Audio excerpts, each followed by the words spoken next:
On the afternoon of September 1st, 1945, one day before he would end the largest war in human history with a single signature, Fleet Admiral Chester Nimitz walked alone into a defeated Japanese naval yard and did something the Soviet Union would spend the next year trying to reverse. He didn't tell Washington. He didn't tell General MacArthur. He didn't tell his own staff. He walked up to the flagship of the enemy's greatest admiral, a man he had been thinking about for 40 years, and gave one quiet order. What he did that afternoon is why, 80 years later, the Japanese have not forgotten his name. Yokosuka Naval Base, September 1st, 1945. 17 days had passed since Emperor Hirohito's radio broadcast. The papers had not yet been signed. That would happen tomorrow morning on the deck of a battleship anchored in Tokyo Bay, in front of cameras, in front of correspondents, in front of the entire watching world. But that was tomorrow. Today, an old man in a plain khaki uniform was walking alone through the ruins of the enemy's most important naval installation. He walked the way he did everything, quietly, without an entourage, without reporters, without staff officers calling ahead. He was 60 years old. His hair had gone white during the war. His name was Chester William Nimitz, and for the last 3 years and 8 months, he had commanded the largest naval force in the history of the world. Now he was walking through what remained of the force he had spent that time destroying. The docks had been bombed. The dry docks were empty. The repair yards were silent. American guards stood at the gates. Japanese workers, the ones who had not fled, moved through the wreckage with the slow, careful steps of men who did not yet know what their lives were going to be. Nimitz saw all of it. He did not stop to comment. He kept walking, and then he stopped. There was a ship at the edge of the harbor, if you could still call it a ship. It had not been to sea in more than 20 years. Its hull was encased in concrete. It sat on dry land like an artifact from another century, which in a way was exactly what it was. Paint was peeling from the upperworks in long strips. The wooden decking had gone gray from neglect and weather and time, and the ship had been picked over.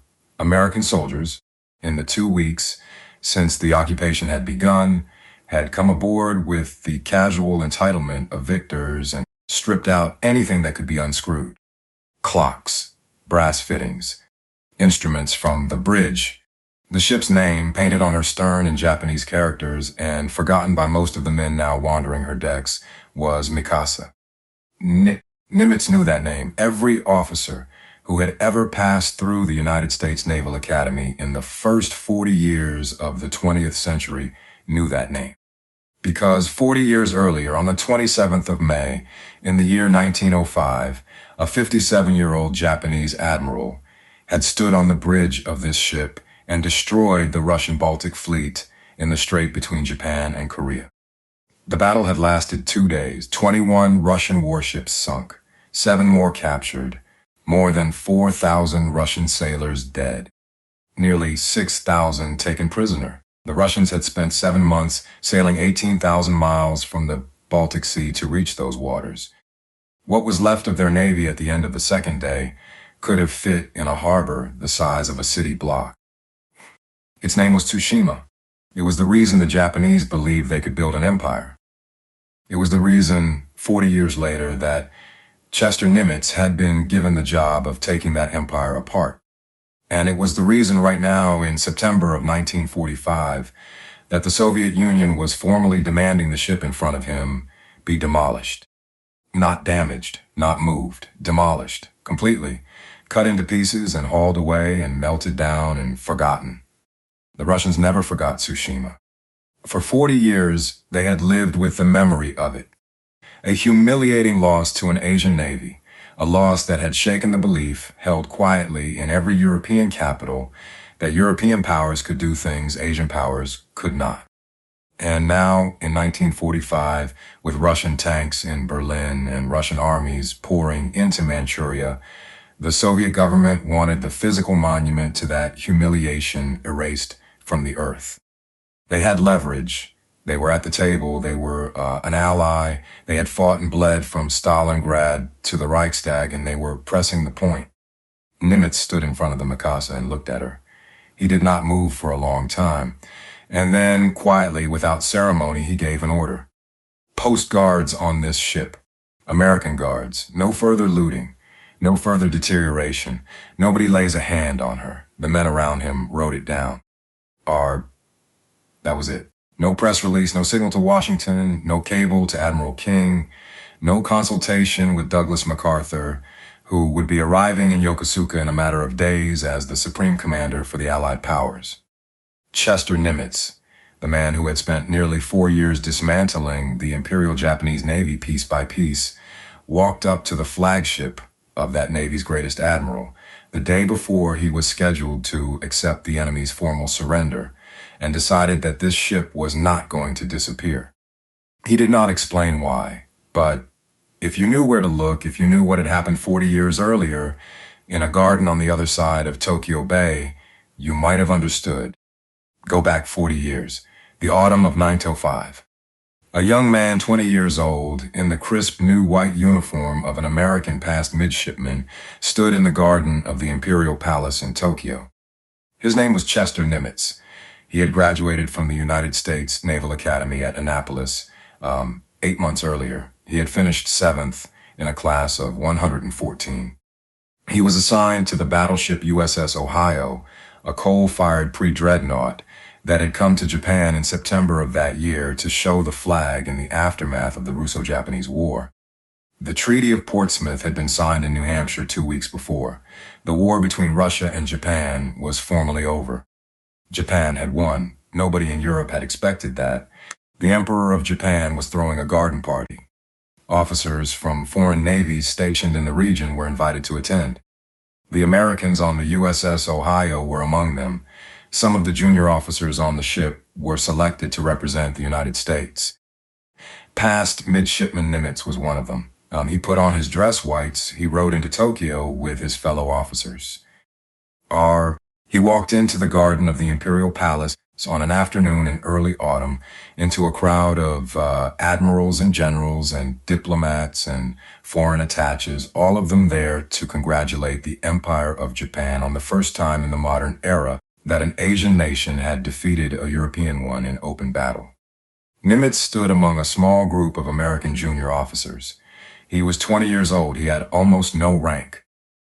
He had no reason to be noticed, and then across the garden, he saw a man walking toward them.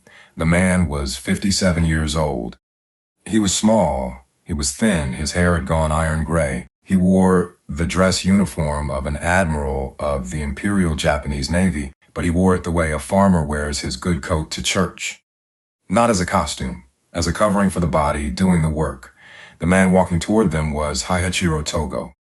3 months earlier, Tōgō had commanded the fleet that destroyed the Russian Baltic fleet at Tsushima Strait.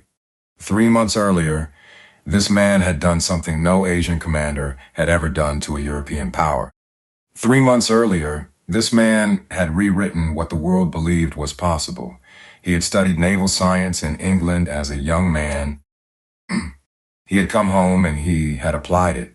He had spent the war commanding from the exposed bridge of the Mikasa, standing where his own sailors could see him.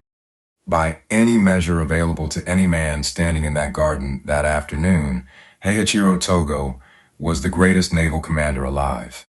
And he was walking toward the young Americans, not to the ambassadors, not to the generals, not to the men whose approval could have advanced his career one more step. He was walking toward the young ones, the ones in white uniforms who had almost no rank and no importance. He stopped in front of them. He bowed slightly. He spoke through a translator. He shook their hands, one at a time. He laughed at something one of them said, and the laugh reached his eyes and stayed there for a moment. Chester Nimitz was one of the men whose hand he shook. Nimitz never wrote down what was said. There is no diary entry. There is no letter home. There is no memoir. Chester Nimitz would spend the rest of his life declining to write one. But something about that afternoon settled into him, because the man in front of him was not performing. He was not accepting reverence. He was not carrying himself the way a conqueror was supposed to carry himself. He was just talking. The way a man talks when he has nothing left to prove. Nimitz was 20 years old.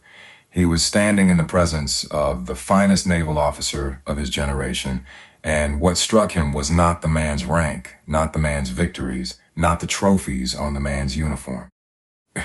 What struck him was the absence of ceremony. That kind of thing leaves a mark. The kind that shows up 29 years later, in 1934, when Chester Nimitz was a captain in the United States Navy commanding the heavy cruiser USS Augusta on the China Station, and word reached him that Admiral Tōgō had died in Tokyo at the age of 86. Nimitz went. No order from the Navy Department required it. No diplomatic protocol demanded his presence. He went anyway. He attended the state funeral. He attended the private family service as well. Both of them. He did not put any of it in his official report. He had been paying attention since he was 20 years old, standing in a garden in Tokyo, watching an old admiral shake hands with junior officers like the greatest victory of the century was not the point. The guards took up their positions on the Mikasa that afternoon. American servicemen, rifles at port arms, standing on the deck of a Japanese battleship and on the harbor of a defeated Japanese naval base, protecting her from other Americans. Nobody in Washington had told them to be there. Nobody in Tokyo had told them to be there. An old admiral with white hair had walked past on his way to somewhere else, had stopped in front of a ship, and had given an order. Tomorrow morning he would stand on the deck of the USS Missouri in Tokyo Bay and sign the formal surrender of the Empire of Japan. Today, he had done something quieter. Today, without cameras, without a single correspondent recording it for the papers back home, Chester Nimitz had made his first decision of the peace. He had decided that a ship was going to survive. He had decided it 40 years earlier, in a garden in Tokyo when he was 20 years old. He had just never told anyone. September 2nd, 1945. Tokyo Bay. The morning was overcast. The water was flat. 250 ships of the Allied fleet lay at anchor across the bay, more warships in one place than had ever been assembled in the history of naval warfare. The battleship USS Missouri sat in the center of them, her 16-inch guns silent, her decks polished, her flag stiff in a wind that came off the mountains behind Yokohama. At 8:56 in the morning, a Japanese launch pulled alongside the Missouri. 11 men climbed the ladder to the deck. They were the delegation. Foreign Minister Mamoru Shigemitsu came first, walking with difficulty on a wooden leg he had worn since a Korean nationalist had thrown a bomb at him in Shanghai in 1932. Behind him came General Yoshijiro Umezu, Chief of the Army General Staff. Behind Umezu came 9 more, diplomats and officers in dress uniforms, the sword of every officer left behind at the pier because no one had told them whether they were still permitted to wear one. They stopped on the deck of the Missouri and stood in a line. They did not look up. They did not look at the men across the table from them. They stood. General Douglas MacArthur stepped to the microphone. He was 65 years old. He was tall. He wore a plain khaki uniform without decorations, without a tie, without the sunglasses he was often photographed in. He had been Supreme Commander for the Allied powers. For exactly 18 days, he had 5 fountain pens in his pocket. He had planned this, every detail of it, the ships arrayed in the bay. The Japanese delegation kept waiting on deck for 8 minutes before he emerged. The table, the chairs, the 2 copies of the surrender document, one bound in leather for the Allies, one bound in canvas for the Japanese. He spoke for 4 minutes. It is my earnest hope, and indeed the hope of all mankind, that from this solemn occasion a better world shall emerge out of the blood and carnage of the past. His voice was steady. His voice was made for microphones. He had spent his career learning how to fill a room with it. He stepped back. The Japanese delegation came forward. Shigemitsu sat down at the table. He removed his top hat. He removed his gloves. He fumbled for a moment with the pen the Americans had provided, unsure whether He was supposed to use it or produce his own. He used the American pen. He signed.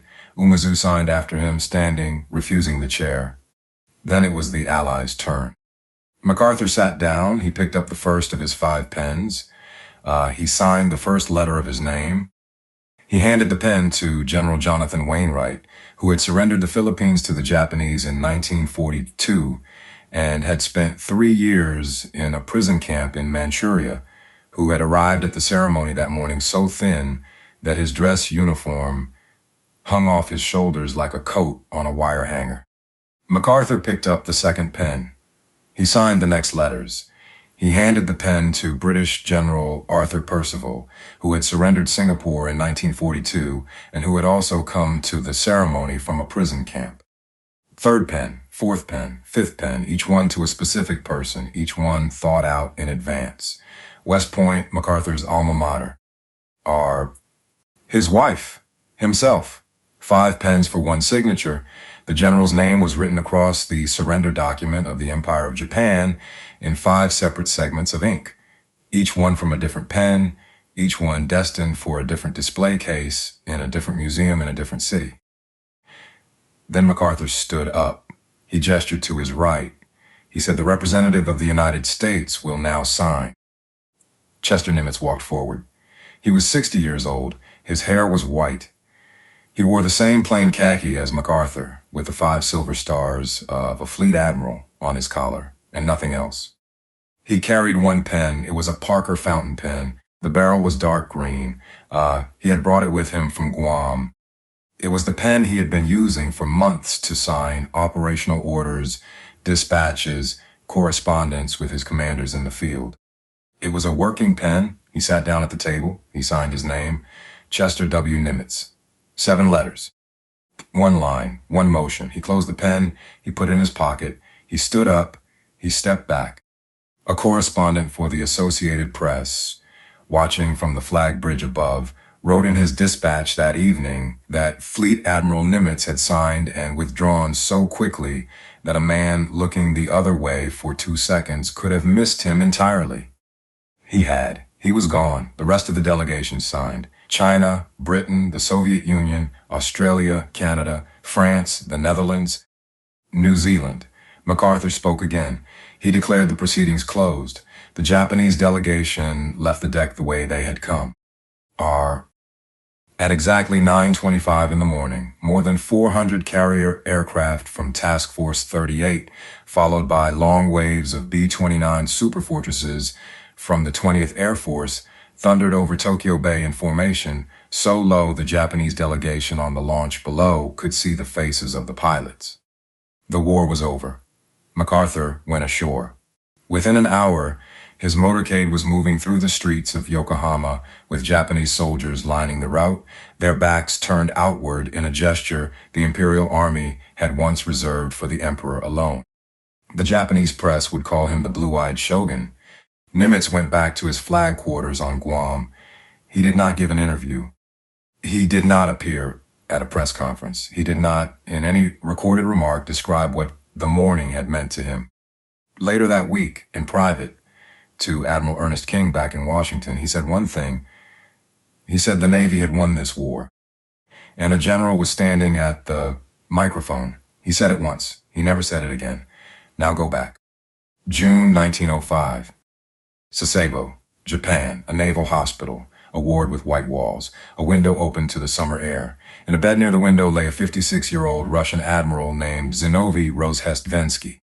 He had commanded the Baltic Fleet on its 18,000-mile voyage from the Baltic Sea to the waters off Korea. He had commanded it for 7 months. He had lost his flagship, the Knyaz Suvorov, at Tsushima. He had been struck in the skull by shrapnel. He had been found unconscious on the deck of a Russian destroyer that had been trying to escape the battle, and he had been transferred to a Japanese hospital ship and brought ashore. He had lost the battle. He had lost the fleet. He had lost more than 4,000 of his own men. He was lying in a hospital bed in the country of the men who had done it to him, and he was going to survive his wounds and go home to Russia and spend the rest of his life trying to explain what had happened at Tsushima and why. A door opened at the end of the ward. A small man in the dress uniform of the Imperial Japanese Navy walked in. The nurses fell back. The Russian officers in the ward stood at attention. Admiral Tōgō walked to the bed by the window. He looked down at the man lying in it. He pulled up a chair. He sat down beside the bed. He reached out and took Rozestvenski's hand. The Russian admiral looked at him. Tōgō said this: "Defeat is a common fate of a soldier. There is nothing to be ashamed of in it. The great point is whether we have performed our duty." He did not release the hand for some time. He did not stand up quickly. He did not make a speech. He did not summon photographers. He was not there for the record. He was there because one commander had been wounded in a battle between them, and the other commander had come to see him. That was all. The Japanese newspapers noted the visit the following morning in 3 sentences. Nobody in Europe understood what had just happened. Chester Nimitz understood, not in 1905, standing in the garden in Tokyo. He was 20 years old then. He had not yet read the accounts of the Sasebo visit. It had happened 3 months before he arrived in Japan, in a hospital, in a city he never visited, in a country whose language he did not speak. But he read about it later. He read about it at the Naval War College in Newport, Rhode Island, where he was sent as a student in 1922 and 1923, and where the curriculum on the Russo-Japanese War was some of the most rigorous naval instruction produced anywhere in the world. He studied the tactics at Tsushima. He studied the fleet dispositions. He studied the maneuver called Crossing the T that had brought all of Tōgō's guns to bear on a Russian line that could reply only with its forward turrets. And he studied what Tōgō did when the guns stopped. The visit to the hospital, the words at the bedside, the whole record of it. Because for Chester Nimitz, what a commander did when the shooting stopped was part of the profession, not the ornament of the profession itself. December 1945.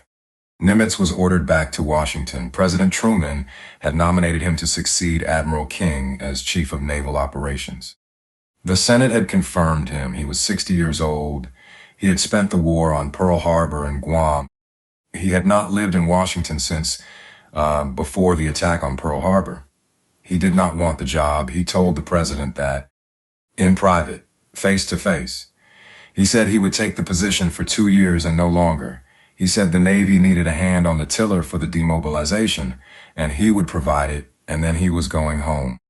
Truman accepted the terms. Nimitz moved back to Washington with his wife, Catherine, in the winter of 1945. She was 53 years old. She had spent the war in the United States, waiting the way Navy wives had always waited. She had seen him at intervals on leave in Washington when the war had permitted it, and it had not permitted it often.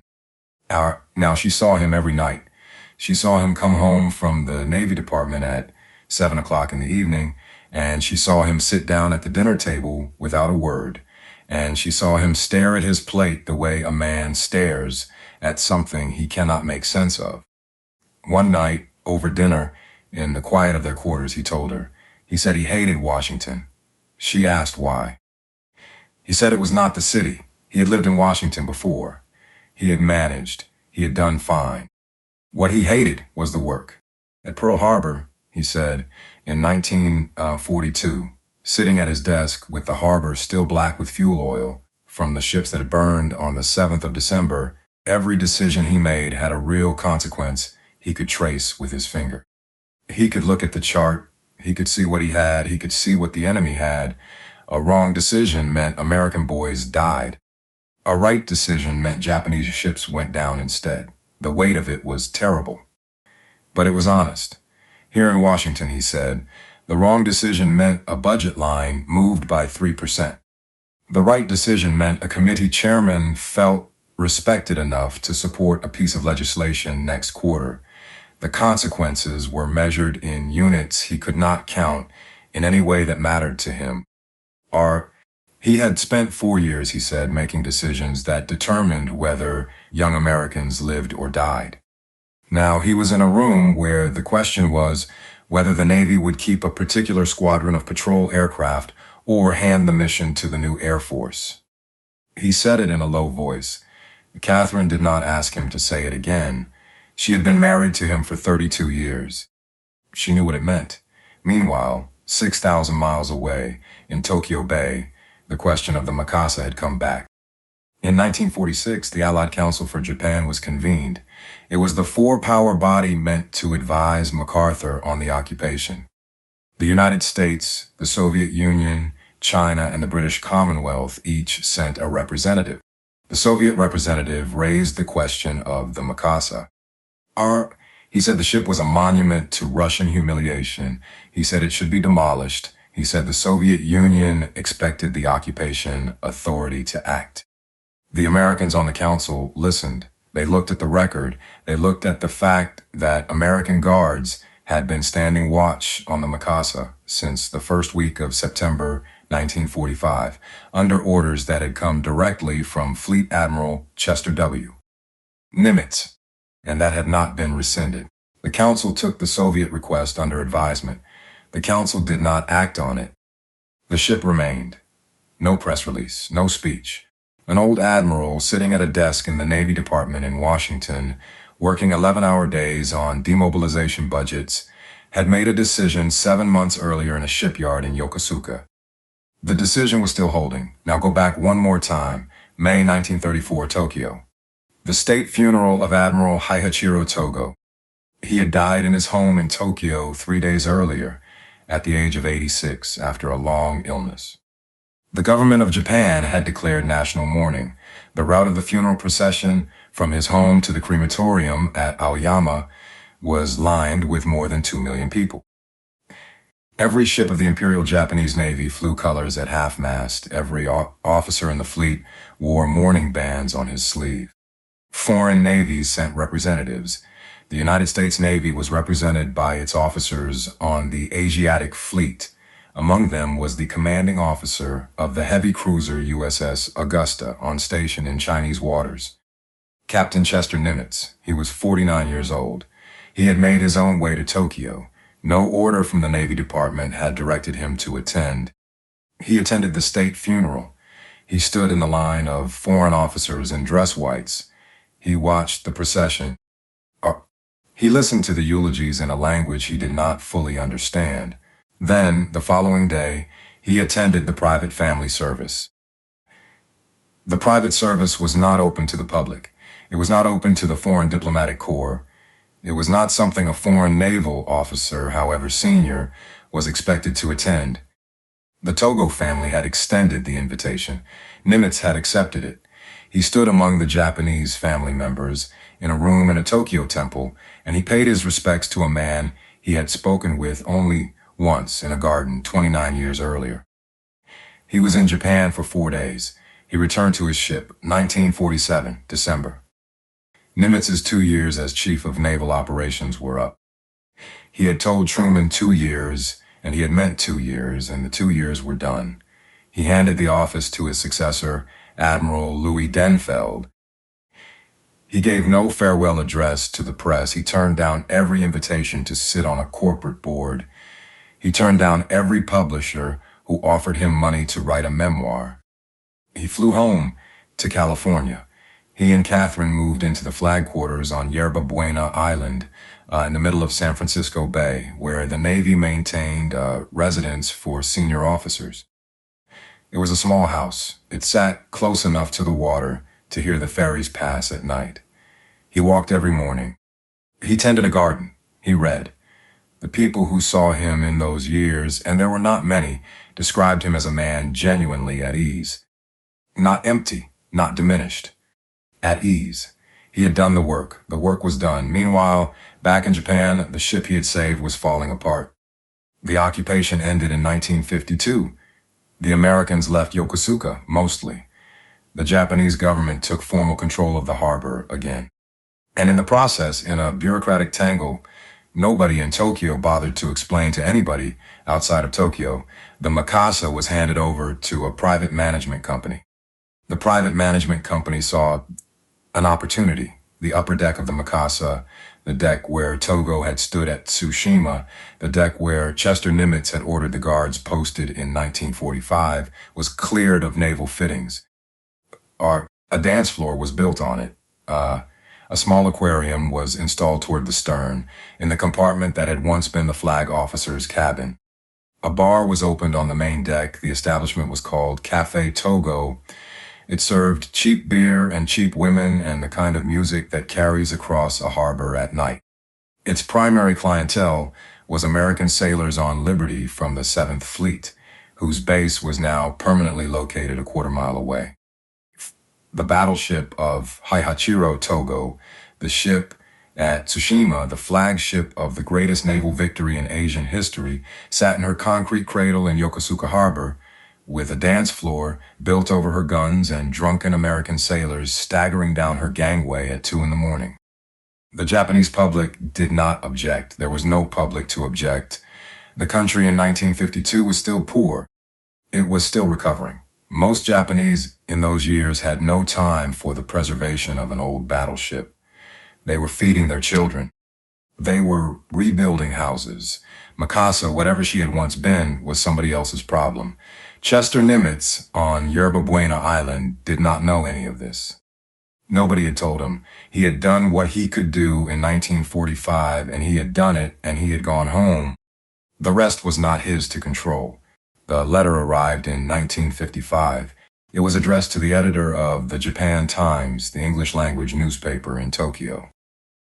It was written by a Western businessman named John Rubin, whose exact nationality the historical record has not entirely settled, and whose exact business in Japan is not the point. The point is what he wrote. He wrote that he had visited Mikasa. He wrote about the dance floor. He wrote about the aquarium. He wrote about the drunken sailors on the gangway. He wrote about what the ship had been and what she was now, and he wrote it in the plain, angry prose of a man who did not understand how a country could do this to its own history. The Japan Times printed the letter. The letter was picked up by the Japanese language press, and something in the country woke up. Not quickly, not all at once, but over the following 2 years, in editorials and in veterans associations and in the correspondence columns of newspapers, a question began to be asked in Japan that had not been asked in 10 years. What had they let happen to the Mikasa? By 1958, a preservation committee had formed in Tokyo. Retired officers of the Imperial Japanese Navy, historians, businessmen, men who remembered what the ship had been and who understood that if they did not act, she was going to be scrapped. They needed money, they needed a name, they needed someone whose signature would open doors on both sides of the Pacific.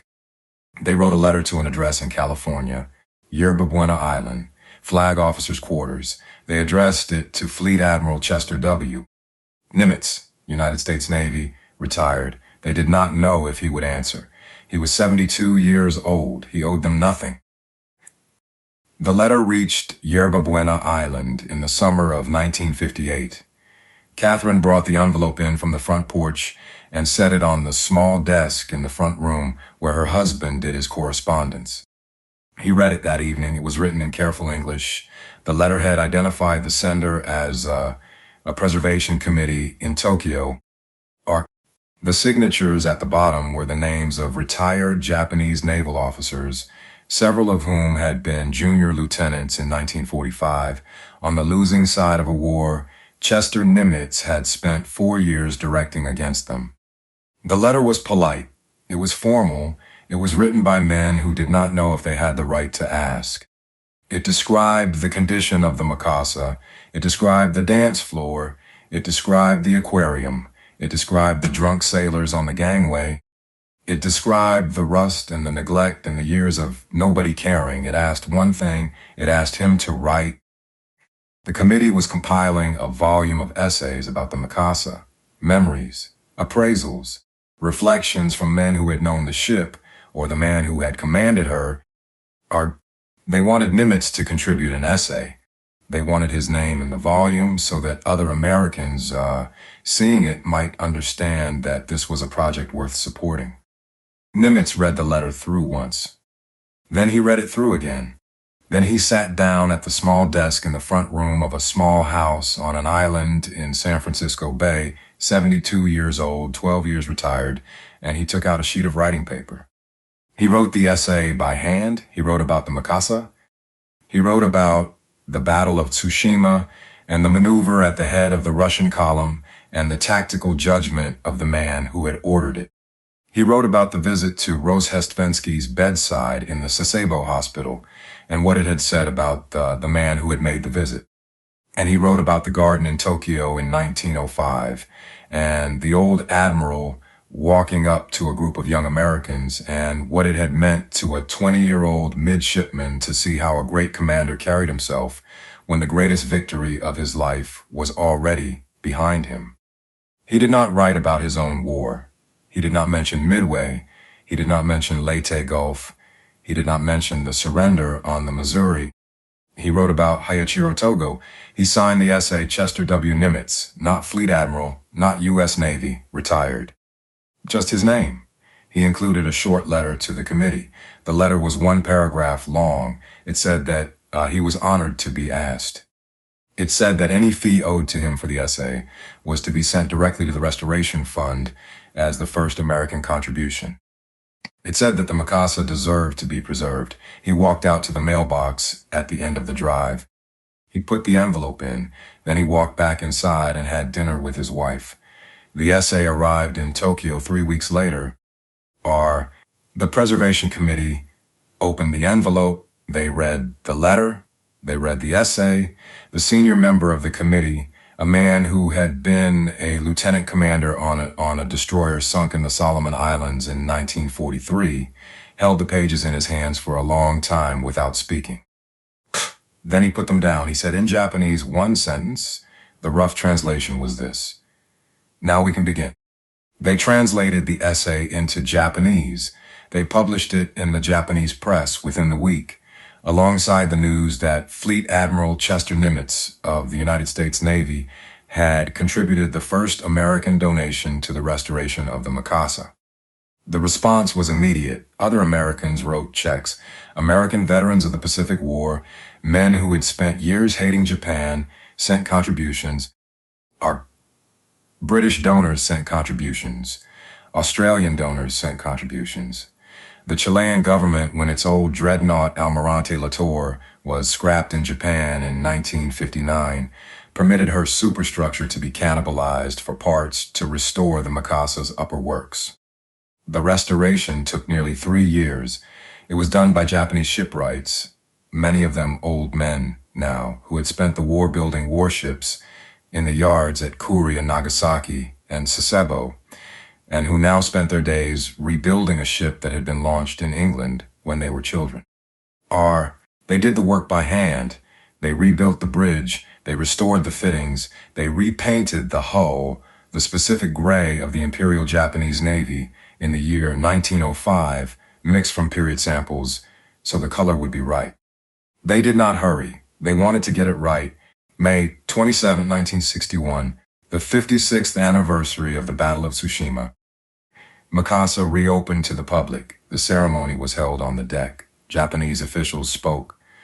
American naval officers were present. Retired admirals of the Imperial Japanese Navy, men in their 70s and 80s, who had served under Tōgō in the last years of his life, stood at attention as the ship's colors were raised for the first time in 15 years. A statue of Heiichiro Tōgō was unveiled on the grounds beside the ship. It showed him in the uniform he had worn at Tsushima.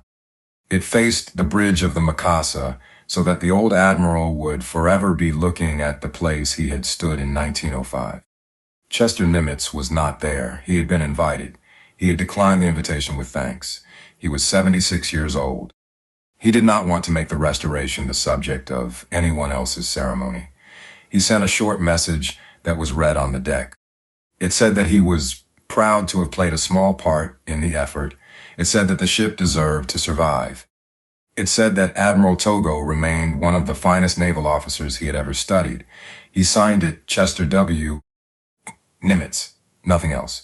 Now, before we go further, let us be clear about something, because it is easy, looking at this story, to misread the man at the center of it. It is easy to see the guards on the Mikasa in 1945 and the essay in 1958 and the message read on the deck in 1961 and conclude that Chester Nimitz was a gentle man, a forgiving man, a man who felt sorry for the Japanese after the war and wanted to help them recover. That is not what the record shows. Chester Nimitz was the man who, in 1943, personally approved the strategic submarine campaign against Japanese merchant shipping. The campaign that, over the following 22 months, sent to the bottom of the Pacific more than 8.5 million tons of Japanese vessels, freighters, tankers, troop transports, passenger liners. He knew what that meant. It meant Japanese civilians began to starve. By the summer of 1945, the average caloric intake of a Japanese city dweller had fallen below 1,500 calories a day. Children in Tokyo were showing symptoms of malnutrition. Rice rations had been cut and cut again. The submarine campaign, combined with the aerial mining of Japanese harbors, had done exactly what it had been designed to do. It had cut Japan off from the food and the fuel and the raw materials the country needed to survive. Chester Nimitz signed the orders for that. He signed them without hesitation. He was not gentle about it. He was not supposed to be. That was the war. That was the job. He did the job with everything he had for 4 years, without flinching, because the alternative was that American boys kept dying on beaches in the Pacific for another year, or 2 years, or 3. The men who worked under him in those years never described him as soft. They described him as calm. They described him as certain. They described him as a man who slept at night after making decisions that had killed thousands of the enemy that day. That is who signed the surrender document on the Missouri. That is who put the guards on the Mikasa. That is who wrote the essay in 1958. The same man. He was not conflicted about it. He did not feel sorry. He simply understood that the war ended when the war ended. And what came afterward was something else. Something else required a different kind of decision. He was capable of both. Most men are not. February 20th, 1966, Yerba Buena Island. Chester Nimitz died at home in the flag quarters of complications from a stroke he had suffered several days earlier. Catherine was with him. He was 80 years old. The funeral was held at the Naval Postgraduate School in Monterey. It was, by his own request, small. He was buried at Golden Gate National Cemetery in San Bruno in a plot he had selected himself years earlier, next to the plots reserved for 3 other naval officers who had asked to be buried near him: Admiral Raymond Spruance, Admiral Kelly Turner, Admiral Charles Lockwood. Men who had fought under him in the Pacific. He had told them once that he wanted his shipmates near him at the end. They had agreed. They had planned it that way. And when they died in the years that followed, they were buried where they had planned. 4 graves, 4 men, 1 command. There was a folded flag. There was a boogler playing taps in the California wind. There was nothing else. The news of his death was carried by the Japanese press. Newspapers in Tokyo ran his photograph on the front page. The Japan Maritime Self-Defense Force, the post-war successor to the Imperial Japanese Navy, held a memorial service at a shrine in Yokosuka within sight of the Mikasa. They did this without being asked. Chester Nimitz did not know they had done it. He had been dead for 3 days. 10 years passed. May 8th, 1976. Fredericksburg, Texas. A small town in the Texas Hill Country an hour west of Austin, where German immigrants had settled in the 1840s and had kept the character of the place ever since. Quiet streets, old stone buildings, live oaks, cedar. Chester Nimitz had been born on the 2nd floor of a hotel on Main Street on the 24th of February, 1885. The hotel had been built by his grandfather, Charles Nimitz, in the shape of a steamboat, complete with a wooden bridge on the top floor, because Charles Nimitz had been a merchant sailor before he was an innkeeper, and he had wanted the town to remember it. Chester had grown up in that hotel. He had left it at 16 for the Naval Academy. He had come back to visit over the years when the Navy permitted, which was not often.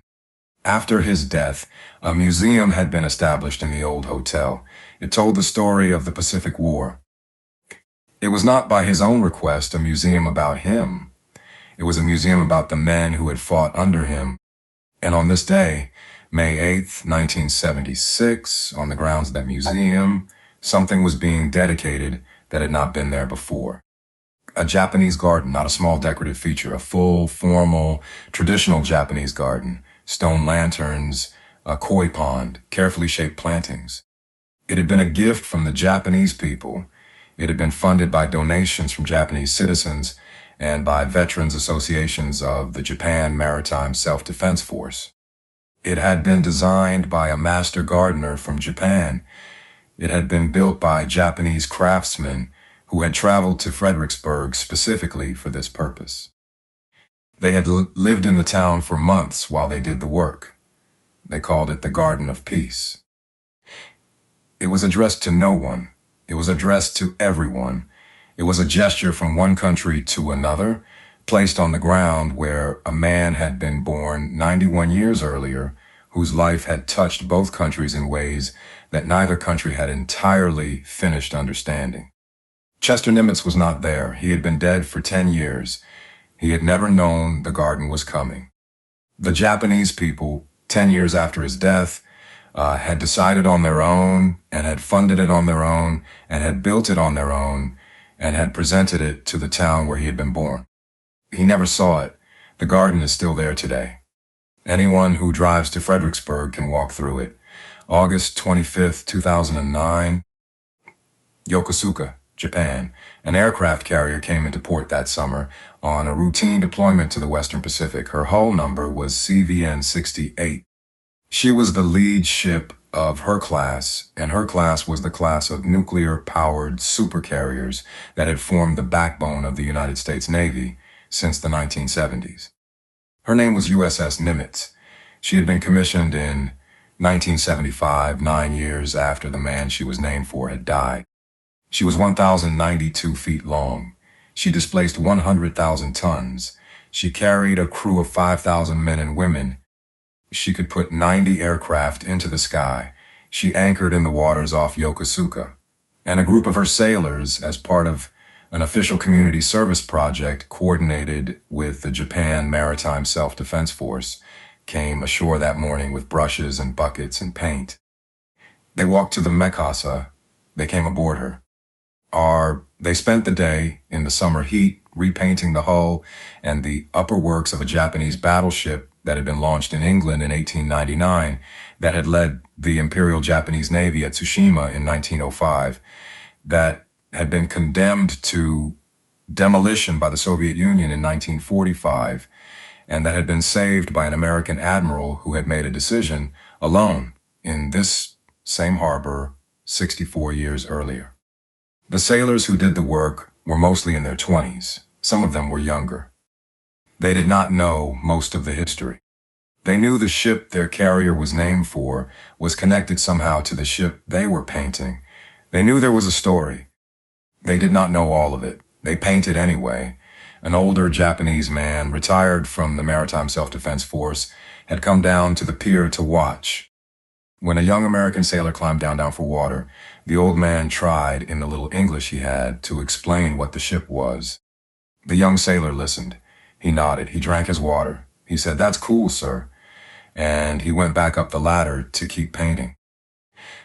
Behind him, the sun caught the freshly wet paint on the hull of the Mikasa, and it shone the way a ship's hull shines when someone who cares about her has worked on her. That is the picture. Two navies that had spent 4 years trying to destroy each other, standing on the deck of a ship that one of them built and one of them saved, doing the small, honest work of maintenance under the summer sun of Tokyo Bay. Every year on the 27th of May, the commander of United States Naval Forces Japan comes aboard the Mikasa for a memorial ceremony. He stands beside a senior officer of the Japan Maritime Self-Defense Force. They lay a wreath, they speak briefly, they observe a moment of silence. They have been doing it for decades. They will keep doing it. Chester Nimitz arranged this outcome. Not deliberately. He was not thinking about ceremonies in the 21st century when he made the call in 1945. He was thinking about a ship. He was thinking about the man who had stood on her bridge in 1905. He was thinking about a garden in Tokyo 40 years earlier when he was 20 years old, and an old admiral had walked up to a group of young Americans and talked to them like the greatest victory of the century was not the point. He made a decision. He did not have to explain it. He never did. The ship is still there. The garden in Texas is still there. The carrier bearing his name is still at sea. And every year in Yokosuka, two navies stand together on a deck they should never have shared. There is a version of this story that ends with a lesson. We are not going to give you one. Chester Nimitz did not offer lessons. He offered decisions. He offered them at the moments they were required, and he offered them without commentary, and he lived with them for the rest of his life without needing anyone to tell him he had been right. If you had a father who served in the Pacific, put his name in the comments. If you had a grandfather who served, put his name too. If you had an uncle, a cousin, a friend of the family, someone who went out there and came home and never talked about it, put the name down. The men in this story did not fight for the monuments. They fought so that the people sitting where you are sitting right now would never have to. The least we can do is say their names out loud. Do not let them disappear.